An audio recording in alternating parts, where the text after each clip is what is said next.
and it really is made for Instagram. A property with such a garden in the middle of Bangkok. I think it's genius. I like the direction that Kimpton been going. I like that it's not a box kind of hotel. People need to get out from time to time, no? You can bring all kind of animals into the property. Beautiful lobby. There's a menu there for pets. All right, so welcome to Renee's World Luxury Travel Podcast. So very happy to chat to Renae over here about the future of travel, and very excited to tell her a little bit about Bangkok, Thailand, and Kimpton, Maa-Lai, Bangkok.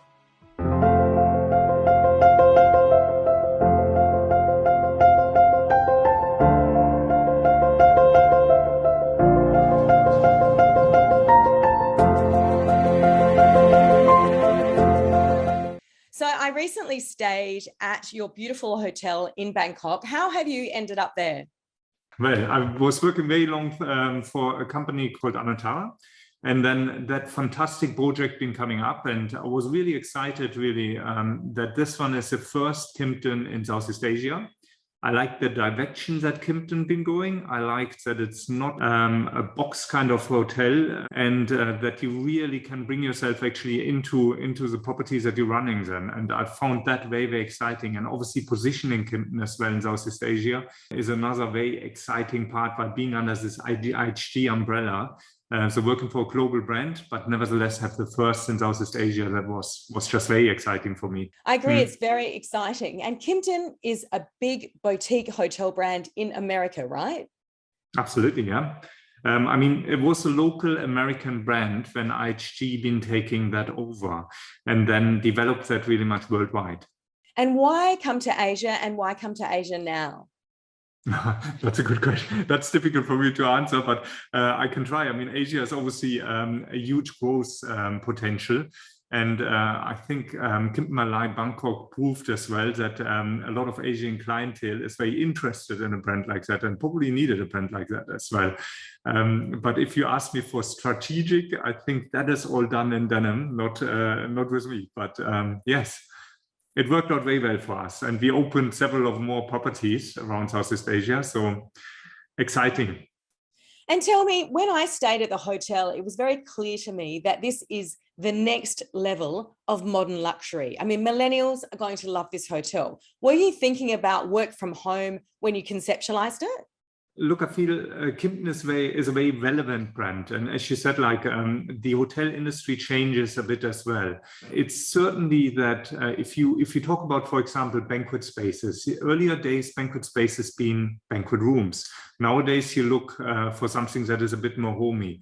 And that whole homey part that goes all through the property as well. It's boutique, as it said, and design-led, and it's a bit exciting as well. There's a lot to discover, and it tells a good story, and that is important, I think, nowadays. Yeah, I think so. But getting to the work from home, I mean, for me, I'm now traveling around the world, and I can just see a lot of guests, they want that work from home facility. They need PowerPoints, they need desks, they need space. And at your hotel, I mean, on the ground floor, you've got a huge bar where you can sit and work. You've got tables where you can sit and work. You can sit outside. And I love the concept that was on when I was there, where local people can come in, rent a room for half a day or a day, work from home in that room, and access all of the facilities in the hotel. I think it's genius. I mean, we've been finding now through the pandemic in particular, we didn't keep that in mind when we opened the property. However, that is always there to a certain point. But now with the pandemic, obviously, where people been working a lot from home, people need to get out from time to time, no? And that gives a very, how can I say, refreshing kind of environment when you're going to come to a property like that while feeling to a certain point as well, at home, or very comfortable at least. Home is probably wrong, but very comfortable.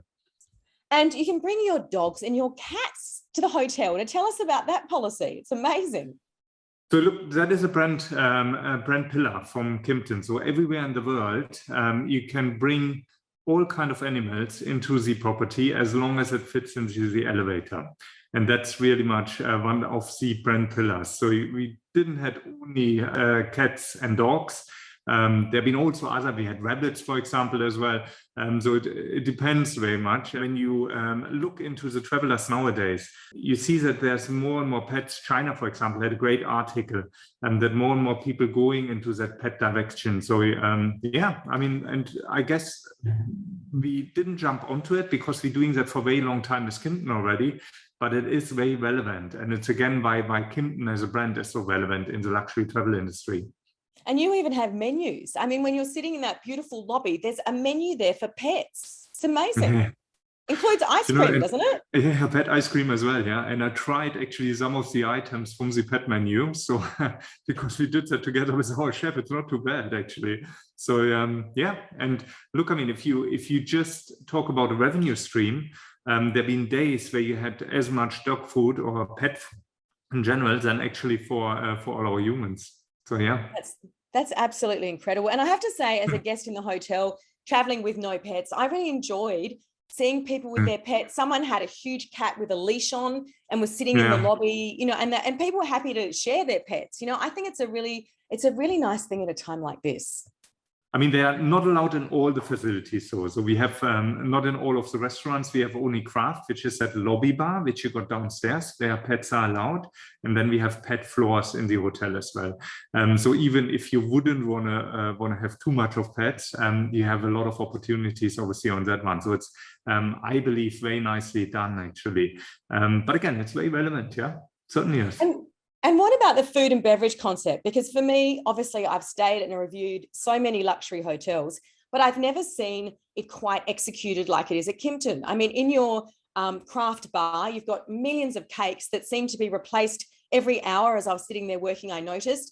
And there's lots of pictures of food around. There's lots of food specials. And actually, eating at the hotel, even for an outsider or as a guest, is quite reasonably priced. It's not that expensive. And what we did when we opened the property is looking actually at standalone restaurants, which have been popular, compared pricing less so actually to hotels, more so to standalone restaurants again, because we wanted to attract that. And I think that is part of actually being a local loved restaurant. When you look into the different cultures, normally people do not go so much to hotels. It's more actually that they're going to go to standalone restaurants. And the concept as we're having it, they are also edgy. They are very interesting people working. It's all about obviously the team members as well. I think we positioned that quite well. So in terms of the design of the hotel, I mean, it's in a huge garden. There's a lot of glass and it really is made for Instagram. Does Kimpton have one person or one team that goes around designing them? Or was this hotel designed from someone in Bangkok? So that was designed from a person in Bangkok. We are quite, how can I say, I mean, we've been quite lucky actually having something like that. You wouldn't build a property with such a garden in the middle of Bangkok. I mean, from a design aspect, what I found surprising, astonishing to a certain point is that you have also space actually to the next skyscraper. You know, it feels just very, very spacious, and that is something which is outstanding, if you ask me. And it's such an unusual feature for Bangkok. It creates such a different vibe to all, you know, the other 5-star hotels in Bangkok. And I know that our Australian viewers are very excited because the Kimpton Hotel has just opened. It's an Art Deco style building that Kimpton have converted in the heart of Sydney. So I'm sure that you're hoping to get there soon, as am I, to see what that's like. Yeah, travel is open now again, so I look forward actually visiting in general more of the Kimpton properties, because it hasn't been possible in the last 2 years, no? So yeah. When you travel, do you like to travel in luxury, and do you go to the same places, or where do you like to go? You know, I like to mix it up a little bit. I mean, obviously, I like to experience new brands, just also from a learning kind of character, seeing what others doing right, others doing wrong, and that is important for me. But I do like also tracking adventure kind of holidays. So I do like that.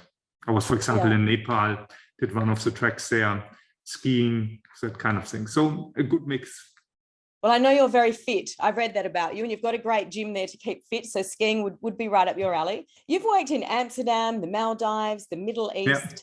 There was a comment that came out this week from the Mandarin Oriental's chief executive, James Riley, who said the group's property in Dubai has been its most successful during this pandemic. Can you give us some insight as to why that might be? Yeah, I guess if you look into the UAE in general, they've been very good with the vaccination rates. It's obviously a smaller country, I guess, but they did a fantastic job, and you've been able to live there quite freely compared to larger economies, which had to be a little bit more careful, I guess, or manage that differently. So I think that was a bit of freedom, and I feel that that the UAE did also a very good job in that, and that is one of the main reasons. Yeah, but saying that, Bangkok is coming back very strong. So yeah, and people 100%. look forward to come back to Thailand. Yeah. Oh, definitely. Yeah. And tell me, with all the different locations that you've lived and worked in, is it very similar running a 5-star hotel in one location to the next, or what sort of adaptations as a GM do you have to come up with? Look, I mean, the business is always the same, of course, but the cultures are different, and probably what works and what doesn't work is also different. I mean, you wouldn't run, for example, a property in the UAE in the same way like you would run a property in Bangkok or in Southeast Asia. So you need to adapt a little bit. Well, there's a lot to discover. There's a lot to learn about actually the cultures that you work and live in. And it's always when you have that kind of change, it's a bit like a holiday, I guess. You're getting really refreshed, if that makes sense. So yeah. I would agree. So where to next? Do you have ambitions to live somewhere else? At the moment, actually not. As you know, I just took on a new role, Yes. which is very exciting to me. And I got a daughter, 10 years old. She's very, very happy with the school. I have a fantastic opening party over here in a very nice hotel. So I'm not very keen on moving anytime soon. So hopefully I can stay a bit longer here. Yeah, no, absolutely. And what's the future of Kimpton? The group seems to be very ambitious and moving forward very fast. Look, I mean, if you look into Kimpton, what is fantastic also is that we've been signing up in key destinations, and there's a lot to come. I mean, we're opening up Bali quite soon. We having Madrid is coming, Shanghai is coming. You know that we have a hotel in London as well. So Europe is also actually very much in the pipeline. So I guess growing it in key destinations and obviously getting one of the design-led luxury brands of choice. Yeah. Mm-hmm. And how do you think the demands of the traveler are changing with this new world of travel? It's interesting. I mean, what I realized, 2 years back, I've been thinking like, oh, maybe actually that whole online would replace actually the meeting in person. But I realize now, after that 2 years, everybody's just burning to meet in person again and socialize and doing all those kind of things. I'm not sure when travel will be as easy as it was before the pandemic again, but I do feel that there is that travel will return just as strong as it used to be. What is relevant and what is not relevant anymore might change a little bit. That we have that IHG way of clean, for example. So I think those ones are, so IHG way of clean is very much how we're going to clean our public areas, our rooms. There's a clean promise with it. And those kind of things are very relevant as well, just because people are more cautious. I think the healthy living is something which is more adapted now. You've seen my gym. I think things like that are very, very important. The spa areas, so that healthy living, also food, that gets more and more important. But which direction that goes, let's see. I mean, it's always being very creative, I guess, and Kimpton is a very creative company. So from that perspective, we want to be on the forefront, obviously, of the next to come. 100%. And I have to say, as I said, having been in Bangkok pretty recently, one of the positives has been such less traffic, such less pollution, such less rubbish on the streets. I've never seen Bangkok cleaner, right? No, that's true. Certainly, yes. I mean, the government is also pushing very much in that direction and does a really good job. I mean, you see more and more electrical vehicles on the street. So those kind of things happening as well. And I feel that is something which changes worldwide as well. People are just more cautious, no? Conscious. No, I totally agree. And look, people Yeah. obviously love your hotel. I've put it all over social media, and two of my followers, I believe, are staying there right now because they contacted me and I contacted your people. So Kimpton is a brand that has huge appeal. And I think, you know, it's, as you said, it's very flexible and it's very, very clever. But I have to ask you before we go, where to from here for you? What's in store for you? Oh, look, I mean, I'm settling first in my new role now with area general manager, luxury and lifestyle for Thailand. So got a bunch more hotels, obviously, that I'm looking after. And then let's see what the future brings. I mean, at the moment, I'm very, very excited, very engaged as well, and very proud actually to work for IHG and Kimpton. So from that perspective, I'm very happy where I am at the moment in life, and hopefully can stay here a bit longer. So yeah. So just run us through which other hotels you're looking after, as well as obviously, you know, being at the helm in Bangkok. So a very exciting project is the Midtown. The Midtown is just 5 minutes walk from us. That will be the first vineyard collection in Southeast Asia as well. So plays a little bit to actually positioning a brand in Southeast Asia again, which is something which I really much like to do. Then I have the Kimpton Maa-Lai, which we just opened in December. That is the second Kimpton in Thailand. Very exciting project as well, getting a lot of very good feedback on this one. The Holiday Inn in Koh Samui, which is a new build and will be opening in Q1, Q2 this year. Then the Intercontinental in Khao Yai, which is a Bill Bensley property as well, and will be opening probably in Q3, Q4. Also a fantastic project. And then the Indigo here in Bangkok. Fantastic. Well, it was wonderful to talk to you. We love your Kimpton brand. It's something that's just so new. And I think it's something that the luxury market in Southeast Asia was screaming out for. So I think it's going to be a huge success, and hopefully we'll get to meet in person soon, Patrick. Absolutely. I would love that.